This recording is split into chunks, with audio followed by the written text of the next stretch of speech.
విధానం తెలంగాణ రాష్ట్రంలో వినపడకూడదని చెప్పినటువంటి వ్యక్తే ఇవాళ ముఖ్యమంత్రి. మరి ఆ ముఖ్యమంత్రి గారు ఇప్పుడు కూడా అవుట్ సోర్సింగ్ కింద ప్రతి మండల కేంద్రంలో, ప్రతి స్కూళ్ళల్లో, ప్రతి కళాశాలల్లో, ప్రతి డిపార్ట్మెంట్ లో కూడా అవుట్ సోర్సింగ్ కింద తీసుకుంటా ఉన్నాడు. అవుట్ సోర్సింగ్ కింద ఒక వ్యక్తిని తీసుకుంటున్నావు పలానా ఆఫీసులో అంటే ఆ ఆఫీసులో ఆ వ్యక్తి సేవలు అవసరము, ఆ వ్యక్తికి సంబంధించినటువంటి సాంకేతిక పరిజ్ఞానం సేవలు అవసరము. మరి అవసరం అన్నప్పుడు అక్కడ ఉద్యోగి అవసరమే కదా. మరి ఆ ఉద్యోగాన్ని రెగ్యులరైజ్ చేసి ఆ విధంగా ఉన్న ఖాళీలన్నింటినీ కూడా ఒక గవర్నమెంట్ రిక్రూట్మెంట్ ద్వారా నియమిస్తే ఏమవుతుందని చెప్పేసి మనం ప్రశ్నించాలి.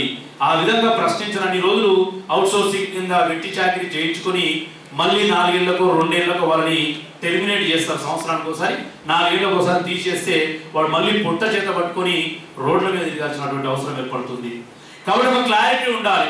ఈ రాష్ట్రంలో ఉన్నటువంటి ఉద్యోగాలు ఎన్ని, ఏ డిపార్ట్మెంట్ లో ఎన్ని ఉద్యోగాలు ఉన్నాయి. నేను మీకు ఒకటే చెప్తా ఉన్నా, బడ్జెట్ రూపకల్పన జరిగేటప్పుడు ఈ రాష్ట్రంలో ఉన్నటువంటి దాదాపు 4,12,000 ఉద్యోగస్తులకు సంబంధించినటువంటి నెలవారీ వేతనాలు లెక్కించే బడ్జెట్ లో పొందుపరుస్తారు.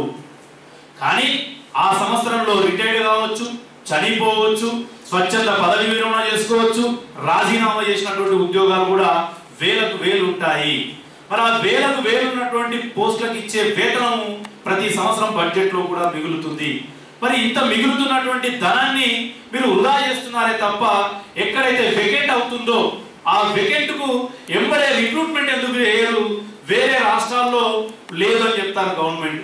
వేరే రాష్ట్రానికి రాష్ట్రానికి తేడా, మిగులు బడ్జెట్ ఉన్న రాష్ట్రం డిమానిటేషన్ కంటే ముందు 29.8% దేశంలో అగ్రగామిగా ఎకనామికల్ గ్రోత్ ఉన్నటువంటి రాష్ట్రం. డిమానిటేషన్ తర్వాత కూడా ముఖ్యమంత్రి గారే స్వయంగా చెప్పారు నెంబర్ 1 ముఖ్యమంత్రిని, నెంబర్ 1 రాష్ట్రం అని చెప్పేసి. ఆఫ్టర్ డిమానిటేషన్ కూడా 19% అని చెప్పేసి గవర్నర్ దగ్గర చెప్పినటువంటి ముఖ్యమంత్రి మరి ఇంత ఎకనామికల్ గ్రోత్ ఉన్నటువంటి రాష్ట్రంలో ఎంప్లాయ్మెంట్ ఎందుకు ఇవ్వడం లేదు, లేదా ఉన్న ఎంప్లాయీస్ కు వసతులు ఎందుకు కల్పించడం లేదనే విషయాన్ని మన ద్వారా ప్రశ్నిస్తే బాగుంటుందనే విషయాన్ని ఈ వేదిక నిర్వాహకులకు నేను తెలియజేస్తా ఉన్నాను. అదేవిధంగా 4,12,000 మంది ఉద్యోగులు ఉన్నటువంటి రాష్ట్రంలో అందరూ కూడా ఈరోజు నిరుత్సాహంగా ఉన్నారు. దురదృష్టం ఏంటంటే గత ప్రభుత్వాలు ఏవైనా ప్రజలపైనే దృష్టి పెట్టి ప్రజా సంక్షేమ కార్యక్రమాలు చేపడుతూ ఉద్యోగులను వాటిని సక్రమంగా అమలు చేసే విధంగా ఇన్వాల్వ్ చేయడం జరిగింది. కానీ తెలంగాణ ఉద్యమంలో కీలక పాత్ర పోషించిన ఉద్యోగులు, ఉద్యోగ సంఘాల నాయకులు ఇప్పుడున్న ప్రభుత్వంతో ఉన్న సాన్నిధ్యం వల్ల ఉద్యోగులకు జరుగుతున్న నష్టాన్ని కూడా ప్రశ్నించలేకపోవడం వల్ల కింది స్థాయిలో ఉన్నటువంటి ఉద్యోగుల్లో చాలా నిర్లిప్తత, చాలా అసంతృప్తి ఉన్నటువంటి విషయాన్ని కూడా మనం గమనించాలి. ఉదాహరణ మీరు చూసింటారు, 2013 జూలై 1వ తారీఖు నాడు 10వ PRC పే రిజర్వ్ కమిషన్ అమలు కావాలి. మరి ఇవాళ 2015 ఫిబ్రవరి 5వ తారీఖు నాడు 43% ఫిట్మెంట్ తో PRC ఇచ్చి 9 నెలల బకాయిలు 1 నెల లోపల ఇస్తా అని చెప్పినటువంటి ముఖ్యమంత్రి మరి ఇప్పటికీ 2.5 సంవత్సరాలు అవుతుంది, ఇప్పటికి కూడా ఉద్యోగులకు PRC ఏరియర్స్ ఇవ్వలేదు. దాని గురించి ఎవరు మాట్లాడడం లేదు. రేపు 2018 జూలై 1వ తారీఖు వస్తే అంటే ఇంకొక సంవత్సరం అయితే 11వ PRC అమల్లోకి వస్తుంది. చరిత్రలో ఎక్కడ కూడా ఇంత జాప్యమైనటువంటి PRC ఎప్పుడు జరగలేదు. మరి ఉద్యోగులు అన్నారు, మా కోసం, మా హక్కుల కోసం, తెలంగాణ కోసం కొట్లాడుతున్నామని ఆ రోజు అందరం అన్నాం. మరి మనం తెలంగాణ తెచ్చుకున్నాం, తెలంగాణ వచ్చినాక మన PRC గతి లేదు, మన కింద ఉన్నటువంటి ప్రజలకు ఏ విధంగా నచ్చ చెప్తామో ఒకసారి ఆలోచన చేయాలి. అదేవిధంగా ఆరోగ్య కార్డులు ప్రతి ప్రభుత్వ ఉద్యోగి కూడా చాలా మందికి ఒక ఆలోచన ఉంటుంది. కామన్ గా పీపుల్ లో కూడా నేను ఒక ఎంప్లాయీగా మొదట పనిచేసిన కాబట్టి ఏ టీచర్ల జీతాలు బాగున్నాయి, ఉద్యోగుల జీతాలు బాగున్నాయి, ఈ ఎందుకులే అంటారు. కానీ ఒకటి మాత్రం వాస్తవం, బాల్యం విద్యార్థి దశ అయిన తర్వాత తను చదువుకున్న చదువునంతా పరంగా పెట్టి పోటీ పరీక్షలను ఎదుర్కొని తన మేధస్సునంతా ప్రభుత్వ రంగం ద్వారా ప్రజలకు సేవ చేయడానికి వచ్చిన వాడే ఉద్యోగి.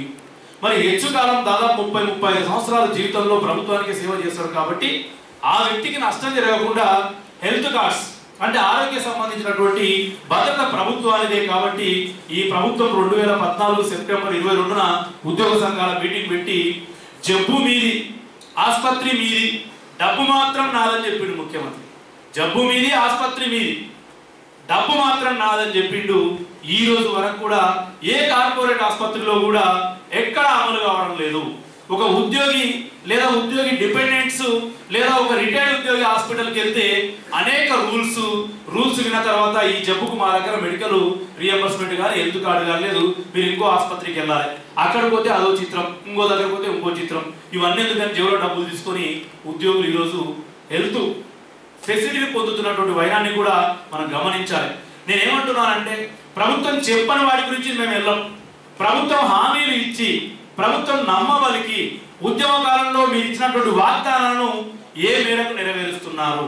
మేము కోరుకున్న ప్రభుత్వమే, మరి మేము కోరుకున్న ప్రభుత్వం మేము కోరుకున్నట్టు పనిచేయాలా, లేదా మీరు కోరుకున్నట్టు పొద్దున ఒక జీవో సాయంత్రం సవరణ, సాయంత్రం ఒక జీవో పొద్దున దానికి వివరణ, ఇటువంటి విషయాలతో అందరినీ కూడా గందరగోళపరుచుకుంటూ చాలా లోపభూయిష్టంగా పనిచేస్తున్నటువంటి ప్రభుత్వంగా దీన్ని భావించాలి.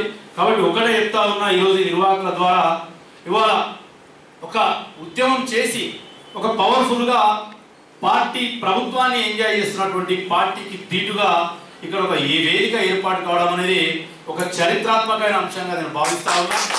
ఏది ఏమైనా ఒక వ్యతిరేకమైన సభ పెట్టాలంటే జంకుతున్నటువంటి రోజు, జర్నలిస్టులు పెద్ద పెద్ద పత్రికాధిపతులే ఈరోజు వ్యతిరేకమైన వార్తలు రాయాలంటే భయపడుతున్నటువంటి రోజుల్లో ఈరోజు మిట్ట మధ్యాహ్నం ఒక మంచి సమావేశాన్ని ఏర్పాటు చేసి తెలంగాణ ప్రజల్లో ఈ తెలంగాణ రాష్ట్ర ప్రభుత్వం ద్వారా చేయాల్సిన పనుల గురించి లేదా ప్రజలకు అందాల్సిన ఫలాల గురించి సమాజానికి మరోసారి చైతన్యం వంతపరిచి తెలియజేయడానికి పూనుకున్నటువంటి నాయకత్వానికి, అగ్రనాయకత్వానికి ఒకసారి సెల్యూట్ చేస్తూ నాకు ఈ అవకాశం ఇచ్చినందుకు మరోసారి ధన్యవాదాలు తెలియజేసుకుంటూ ముగిస్తున్నాను. జై తెలంగాణ.